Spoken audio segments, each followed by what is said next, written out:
How's it going, guys? It's David here from PhoneBuff.com, and in this video I'm doing a speed comparison test between the Google Chrome browser found on the Nexus 7 and the Safari browser found on the 3rd generation iPad. So I did clear out the browsing history on both devices, and they're both connected to the same Wi-Fi network. I actually did a fresh boot on both devices as well, so it's going to be nice and fair. I'm going to go ahead and open up both browsers. You could see that I am running no other applications in the background, so again, it's going to be as fair as possible. Now, something to note, I am leaving on the preloading feature for the Google Chrome browser on, so you can see preload web pages is always on. Basically what that does is it loads up the website as I'm like typing it in, and then when I hit go, it's gonna be like halfway loaded almost, or maybe even fully loaded.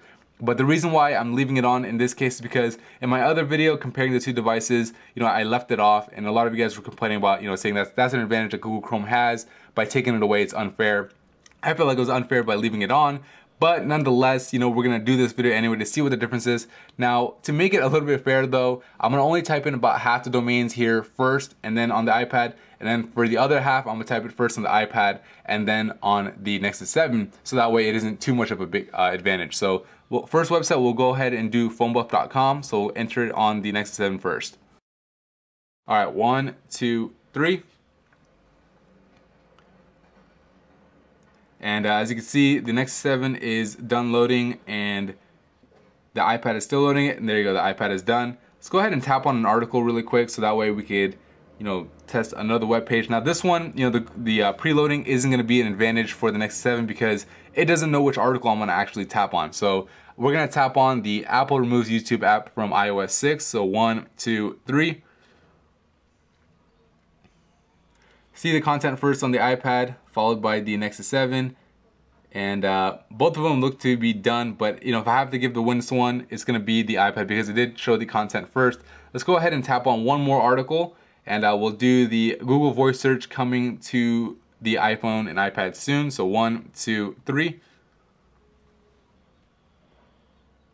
And again, loaded up a little bit faster on the iPad. You can see like the YouTube picture and everything was populated first compared to the Nexus 7. So far, the two web pages loaded faster on the iPad. The actual home page loaded faster on the Nexus 7, and that's mainly thanks to the preloading feature. Let's go ahead and go to another website. We'll go to Engadget. 1, 2, 3, go. So I saw the content a little faster in here, but now we got the whole web page, and it looks like it's fully loaded, just about.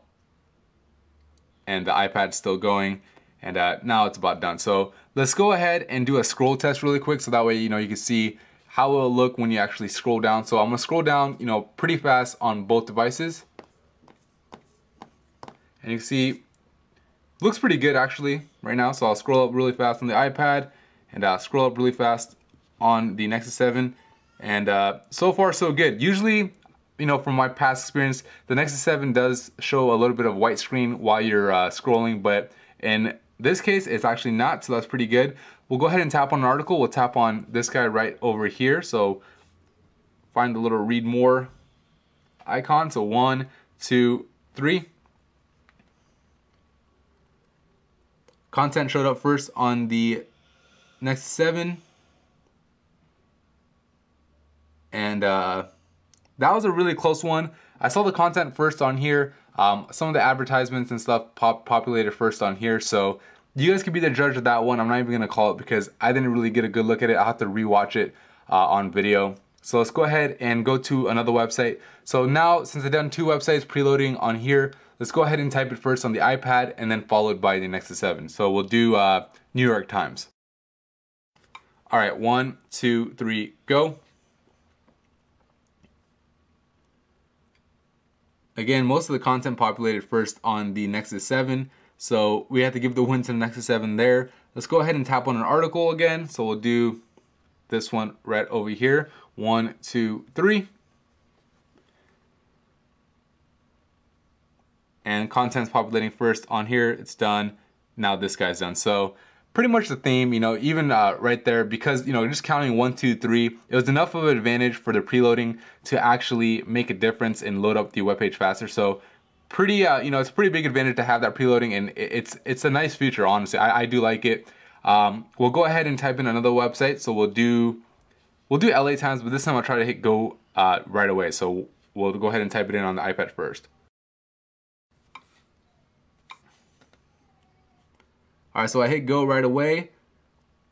Got the content first here, followed over here, and it's still loading, as you guys can see on both. Got the advertisements populated, and that one looked like it finished just about the same time.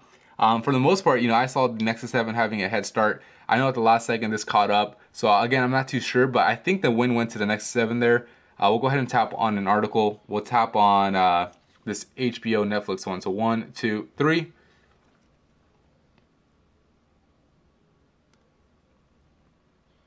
Content first here. And this one's done. And this one's finishing up, and there you go, it's done. So for the most part, it seems like with the preloading feature enabled, loading up websites is faster on here, even if I hit them at the same time. So it's pretty impressive. When I had the preloading feature off, it was actually, the opposite. The iPad with the Safari browser was winning just about every time. But now let's go ahead and do some benchmarks, because those are real world tests to see how the benchmarks look. We'll go to browser mark on both devices. All right, so I'll go ahead and run the benchmark on both devices at the same time, and then I'll just kind of skip through the whole process so you guys can see the scores at the end.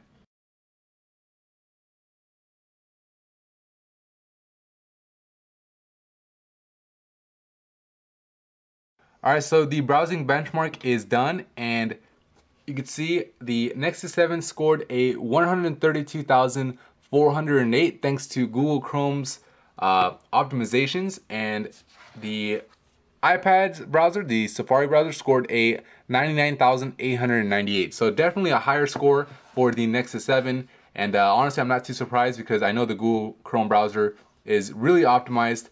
I even use it. I've compared the Google Chrome browser on iOS to the Safari browser on iOS, and the Google Chrome browser actually beat it out. So we'll go ahead and do another benchmark. We'll just do the HTML5 benchmark.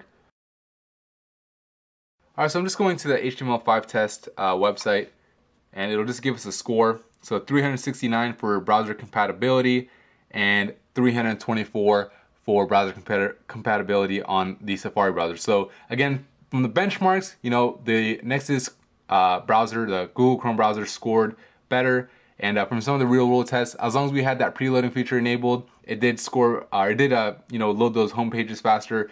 The actual articles and web pages loaded faster on the Safari browser. But as far as the browsers go, I have to say the better browser is the Google Chrome browser, because I've not only tested it, between these two, but also on iOS itself between Safari and Google Chrome. And again, I said Google Chrome actually outperformed it. But hardware wise, you can tell the rendering's a little bit faster on the new iPad. So you have to give the new iPad the edge there. It seems a little bit more powerful, even though this guy has a quad-core CPU. But anyway, that's pretty much it for me in this video. Hopefully, this answers the questions you guys had, as far as what difference does preloading make if you turn it off and on. But anyway, if you found this video helpful, please hit the like button and subscribe to the channel. Thank you.